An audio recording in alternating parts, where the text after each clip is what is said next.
Mga kapuso, pila ka officials ng DPWH-6 ginreklamo sang korupsyon sa binilyon nga mga proyekto sang ahensya sang 2024. DPWH-6 nagpanindugan nga nagasunod sa husto nga proseso. Si Kim Salinas nakatutok live sa Barangay Ungka 2, Pavia, Iloilo. Kim?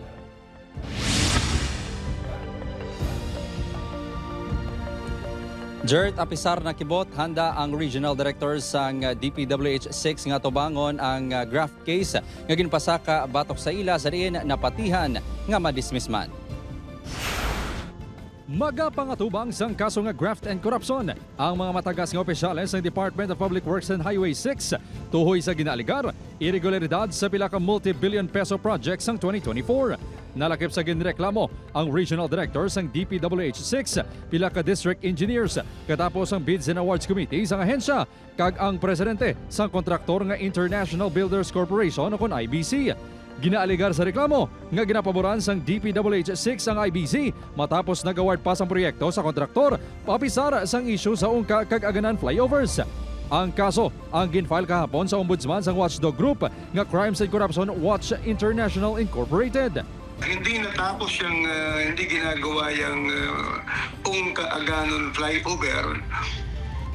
Tuloy-tuloy pa rin ang pag-award ng mga bagong project ng Region 6 Bids and Awards Committee in violation sa provision ng procurement law. Maisog nga ginsabat ni DPWH-6 Regional Director Engineer Sunny Boy Oropel nga transparent kag nagasunod sa husto nga proseso ang ila bidding process. Nato niya mga bidding online kag live.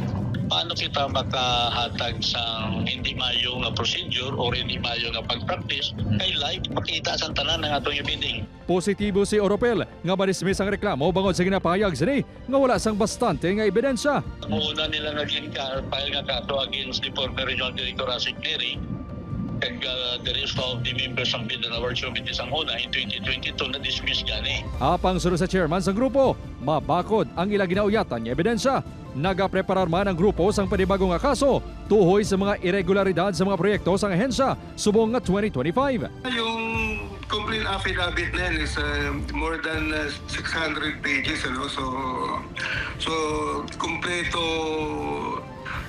na yung attachment yan. Notice of award, resolution nung contract, saka yung notice to proceed. Andun lahat yan. Ginpadulungan sang news team ang opisina sang IBC sa Pavia, Iloilo. Apang wala sa nagatubang nga opisyal sang kompanya. Padayon niya regatingwa ang GMA Regional TV nga makuhaan sa bahin ang kompanya tuhoy sa issue. Jert, ginakabig sang DPWH-6 nga unfair kag daw padaso-daso ang pagpasaka sang kaso batok sa ila gani ginatun-an sang ahensya ang pagpasaka man sang cyber libel case batok sa grupo. Handa naman kuno ini atubangon kag sabton sang grupo. Jert? Madamo gayud nga salamat sa update kapuso Kim Salinas.